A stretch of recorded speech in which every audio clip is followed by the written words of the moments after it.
মিলভি আহাচোন আহা এইফালে বস্তু এটা চোৱাহি আহা কি আছে এইফালে বস্তু এটা চোৱাহি আহা আহা আহা সেই চোৱাচোন চৰাই চৰাই চোৱা আগফালে আহা এই চৰাই আকাশত চোৱাচোন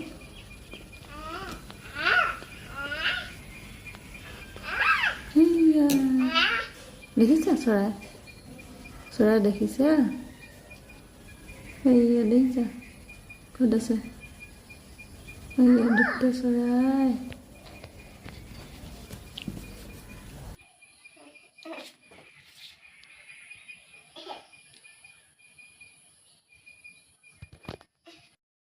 হাজবেণ্ড আজি ৰাতিপুৱা 9টাতে ওলাই যাবলগীয়া হ'ল কামৰ কাৰণে ৰাতিপুৱাই সোনকালে ব্ৰেকফাষ্ট বনালোঁ ব্ৰেকফাষ্ট কৰি আমি তিনিওজনে খাই হাজবেণ্ড ওলাই গ'ল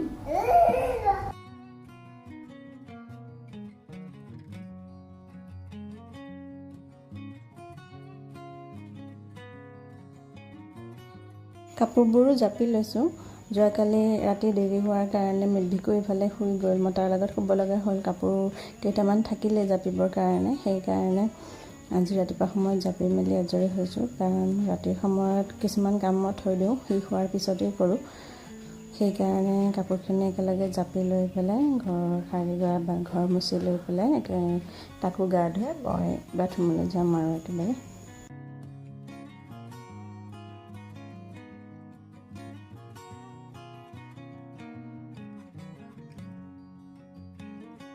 কামৰ মাজতে ইফালে তাকো চাই থাকিব লাগে সি ইফাল সিফাল কৰি থাকে যিহেতু ঘৰৰ পিছফালৰ বা আগফালৰ দুৱাৰ মাৰি থোৱা থাকে তথাপিও আগফালখিনি খুলিয়েই থোৱা থাকে আগফালে ৰৈ ৰৈ জীৱ জন্তু বা মানুহ তেনেকৈ দৰে চাই থাকে সি তথাপিও চকু দি থাকিবলগীয়া হয় ইফালে যায় সিফালে যায় কেতিয়াবা পৰে বুলি খুবেই ভয় লাগে কামৰ মাজতো মই বাৰ বাৰ চাই থাকোঁ অকলশৰীয়া হ'লে সেইটোৱেই সুবিধা হয় এয়া মোৰ লগত সাৰিবৰ কাৰণে লৈছিলে ঘৰ সাৰিলে তাৰপিছত এতিয়া ঘৰ মুচিব লৈছে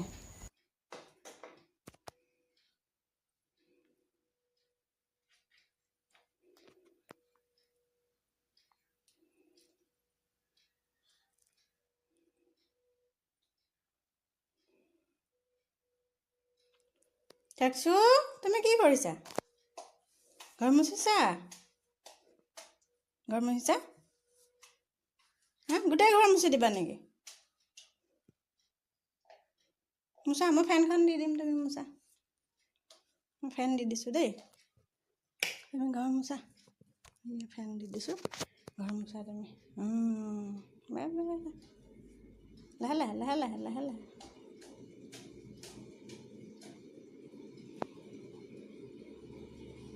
আনহাতে এনেকুৱা সৰু সৰু কামবিলাক কৰি থাকে সি খেলাৰ পিছত পুতলাখিনি ধুনীয়াকৈ টেবুলত লাহে লাহে এটা এটাকৈ থয় আজিকালি সদায় কৰি কৰি অভ্যাসৰ দৰেই হৈ গৈছে পুতলাখিনি সামৰি থোৱা ধুনীয়াকৈ বুলি ক'লে ধুনীয়াকৈ লাহে লাহে সামৰি থয় বা নিজৰ চেয়াৰখন য'ত আছে খোৱাৰ সময়ত লৈ আহে বা আনি পেলাই য'ত থাকিব লাগে তাত ধুনীয়াকৈ সোমোৱাই থয় লাহে লাহে কামবিলাক শিকিবলৈ লৈছে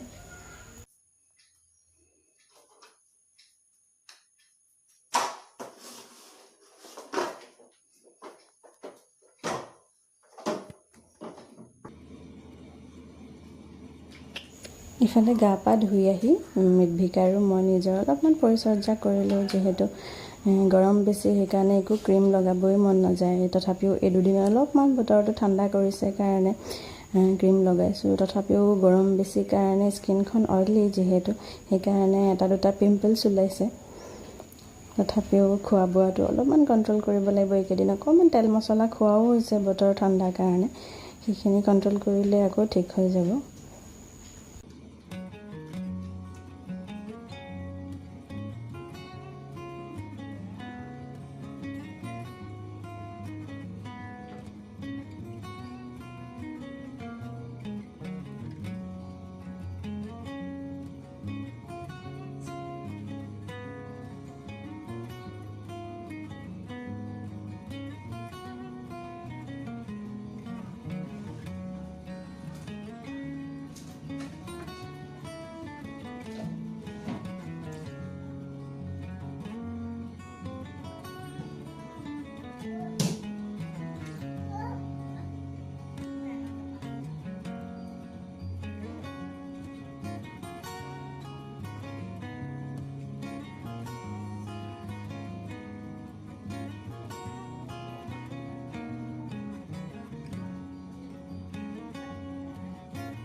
গা পা ধুৱাই দিয়াৰ পিছত মেভিকক কাপোৰ পিন্ধাই লৈ ক্ৰীম ঘঁহা বা চুলিয়া এই কামখিনি কৰাৰ পিছত সি ভাবে ক'ৰবালৈ ফুৰাবলৈ নিম। সেইকাৰণে সদায় কি কৰে ওলাই মেলি আগফালে সদায় ৰখি থাকে উলিয়াই দিয়াৰ পিছত। তথাপিও সদায়তো ক'তো যাব নোৱাৰি, হাজবেণ্ড যিহেতু নাথাকে বা অকলে তাক তেনেকৈ নিবলৈ নিবিচাৰোঁ, গৰমো বেছি।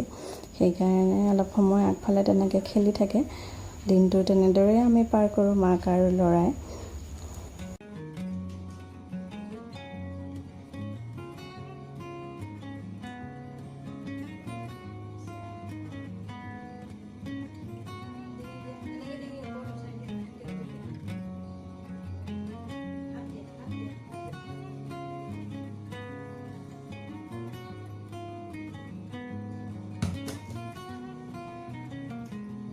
মৰ্ণিং এভৰিৱান, লাইফষ্টাইল পেচনৰ আন এটি ব্লগলৈ আপোনালোক সকলোকে স্বাগতম জনালোঁ। যিহেতু মোৰ চেনেলটো নতুন হয়, আপোনালোকে ছাবস্ক্ৰাইব কৰি দিব, লাইক কমেণ্ট আৰু শ্বেয়াৰ কৰিবলৈ নাপাহৰিব। আজি ৰাতিপুৱাই দেখিছোঁ বতৰটো ইমান ধুনীয়া, এইকেইদিন ইমান ৰ'দ আছিলে, ৰ'দৰ কাৰণে বহুত গৰমো আছিলে, সকলোতে গৰম আমাৰ অসমত। কিন্তু কি হ'ল, এইকেইদিন বৰষুণ দিছে, যোৱাকালিৰ পৰা বৰষুণ দিয়াৰ কাৰণে বতৰটো একেবাৰে ঠাণ্ডা হৈ গৈছে। পিছফালে মেভিক চিঞৰি আহি আছে। তাক মানে ভণ্টি আহিব, ভণ্টি মানে মোৰ মাহী ছোৱালী আহিব। তাইক মই একেবাৰে সৰুৰে পৰা পাইছোঁ, জন্মৰ পৰাই মই তাইক ডাঙৰ কৰিছোঁ। যেতিয়া বিয়া হৈ এইখন ঘৰলৈ আহিছিলোঁ, তাৰপিছতহে তাইক এৰাৰ নিচিনা হৈছে। যিহেতু তাই এবাৰ মেট্ৰিক দিলে, হাই ছেকেণ্ডেৰী ফাৰ্ষ্ট ইয়েৰ দৰং কলেজত পঢ়ি আছে। তাই আজি সন্ধিয়া সময়ত আহিব, যিহেতু কলেজ চলি আছে, আগবেলা আহিব নোৱাৰে। এইফালে ছানডে তাই কোচিং ক্লাছ থাকে, সেইকাৰণে আহিব নোৱাৰে। আজি সেইকাৰণে তাই আহিব। আজি মেডভিকে খুব বেছি ভাল পায়, কাৰণ জন্মৰ সময়ৰ পৰা মেডভিকক পাইছে। সেইকাৰণে তাইও এটাক আনটোক খুব বেছি ভাল পায়। সেইকাৰণে আজি ভিডিঅ'টো আপোনালোকে চাই থাকিব, খুব বেছি স্পেচিয়েল হ'ব, কাৰণ তাই মোৰ কাৰণে খুবেই বেছি স্পেচিয়েল হয়। ঘৰৰ লগতে মই মেডভিকক কিছুমান কামো শিকাইছোঁ, যিবোৰ কাম কৰি থাকোঁ, যিবিলাক সন্তানৰ কাৰণে অতিকৈ দৰকাৰী। মেডভিকক মই ঘৰুৱা কিছুমান কাম শিকাই আছোঁ, কাৰণ যিহেতু তাৰ 2 বছৰ হ'ব আৰু 17 মাহ চলি আছে। সৰু সুৰা কাম কিছুমান শিকাই আছোঁ। সন্তান ল'ৰা ছোৱালী বুলি কোনো কথা নাই, সকলোৱে সকলো কাম জানিবই লাগে। সেইকাৰণে তাক কিছুমান কাম শিকাই আছোঁ, ঘৰ সাৰা, ঝাৰু মাৰা, আনহাতে কাপোৰ অনা নিয়া কৰা, নিজৰ কামখিনি নিজেই কৰা, খেলা বস্তুখিনি খেলি লৈ পেলাই কিদৰে নিজৰ ঠাইত সজাই থ'ব লাগে সেইখিনি, বা নিজৰ খোৱা বাচনটো আনি বেচিনত থোৱাহি পাকঘৰত, আনহাতে নিজৰ চকীখন নিজেই ৰেডি কৰি লোৱা খোৱাৰ সময়ত। তেনেদৰে সৰু সুৰা কাম কিছুমান শিকাই আছোঁ। আৰু সি এনেকুৱা হৈ গৈছে, টাইম টু টাইম যিখিনি কৰিব লাগে ৰেগুলাৰলি সেইখিনি কৰি আছে আৰু শিকি গৈ আছে। ল'ৰা ছোৱালী বুলি কোনো কথা নাই, সকলোৱে সকলো কাম জানিব লাগে আজিৰ দিনত বৰ্তমানলৈ, কাৰণ সকলোৱে সকলো পৰিস্থিতিৰ সন্মুখীন হ'বই। সেইকাৰণে ভাল বেয়া সকলোবোৰ জনাৰ লগতে অকলশৰীয়া হ'লেও বা 2-3জন থাকিলেও ভাই ককায়েক বা ভনী, সেইকাৰণে সেইখিনি সকলোখিনি জনাটো আমাৰ কাৰণে অতি প্ৰয়োজন। তাইৰ নাম লিমাশ্ৰী ডাঙৰ হৈ আহিলে, খুব সোনকালে ডাঙৰ হ'ল তাই, কাৰণ যিখিনি সময় মই তাইৰ লগত অতিবাহিত কৰিছোঁ। এইফালে নাযাবা, আহা এইফালে আহা, আহা দেখছ এইফালে আহা, বাহিৰলৈ বাৰ গৈ থাকে। যিখিনি সময় অতিবাহিত কৰিছোঁ, সেইকাৰণে তাইৰ লগত সেইবিলাক সময় খুবেই বেছি স্পেচিয়েল হয়, কাৰণে বহুত বেছি স্পেচিয়েল হয়। সৰুৰে পৰা পাইছোঁ যেতিয়া, সেইকাৰণে তাইৰ সৰু কালৰ পৰা এটা কথা কোৱাৰ পৰা আৰম্ভ কৰি ড্ৰয়িং কৰা, লিখা মেলা, প্ৰত্যেকটো স্কুলৰ প্ৰজেক্টৰ পৰা আৰম্ভ কৰি সকলোবোৰ সৰু সুৰাকৈ মই যিমানখিনি জানো কৰি দিছিলোঁ। আনহাতে সৰু কিছুমান ধুনীয়া স্মৃতি আছে, মই আপোনালোকৰ লগত শ্বেয়াৰ কৰিম আজি। সেইখিনি মই ধুনীয়াকৈ সযতনে ৰাখি থৈছোঁ।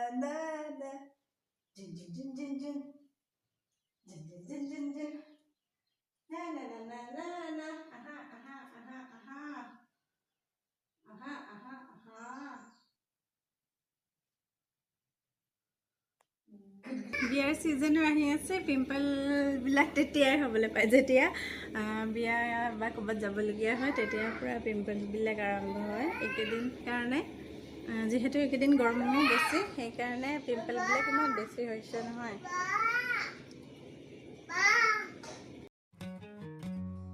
এইবোৰ লিমাশ্ৰীয়ে সৰুতে অঁকা ক্লাছ 5ত ক্লাছ 1-2 তেনেকুৱাতে অঁকাৰ সময়ত মোক দিয়া ড্ৰয়িং তাই যেতিয়া আমাৰ ঘৰলৈ আহে সদায় এটা ড্ৰয়িং বনাই আহে আৰু যেতিয়া মই মাহীহঁতৰ ঘৰলৈ যাওঁ তেতিয়া সদায় আগতীয়াকৈ গম পালে এটা ড্ৰয়িং বনাই থয় যিহেতু সৰুৰে পৰা মই ক্ৰাফ্টৰ কামবিলাক ঘৰত সৰু সুৰাকৈ কৰি ভাল পাইছিলোঁ তাই দেখিছিলে সেইকাৰণে তাইও ক্ৰাফ্টৰ প্ৰতি বা ড্ৰয়িঙৰ প্ৰতি ইচ্ছা আছে তাই সৰু সুৰাকৈ কৰি থাকিছিলে একেবাৰে অকণমানে এইখন ক্লাছ 2তে কৰা ড্ৰয়িং আছিলে যেতিয়া গুৰুকুল স্কুলত পঢ়ি আছিলে তেতিয়াই ড্ৰয়িং কৰিছিলে যিহেতু তাই এতিয়া মেট্ৰিক দিলে বহুতখিনি ডাঙৰ হ'ল এতিয়া দৰং কলেজত পঢ়ি আছে তথাপিও এতিয়া খুব বেছি ভাল ড্ৰয়িং কৰে এইজনী আমাৰ লিমাশ্ৰী মহাৰ লগত আহি পালেহি সন্ধিয়া সময়ত সন্ধিয়া এই সময়খিনি মোৰ কাৰণে খুবেই বেছি স্পেচিয়েল কাৰণ তাই এতিয়া কলেজত গৈ নতুন ফ্ৰেণ্ডছ পাইছে ফ্ৰেণ্ডছসকলৰ লগত ক'ত গৈছে কি কৰিছে কি খাইছে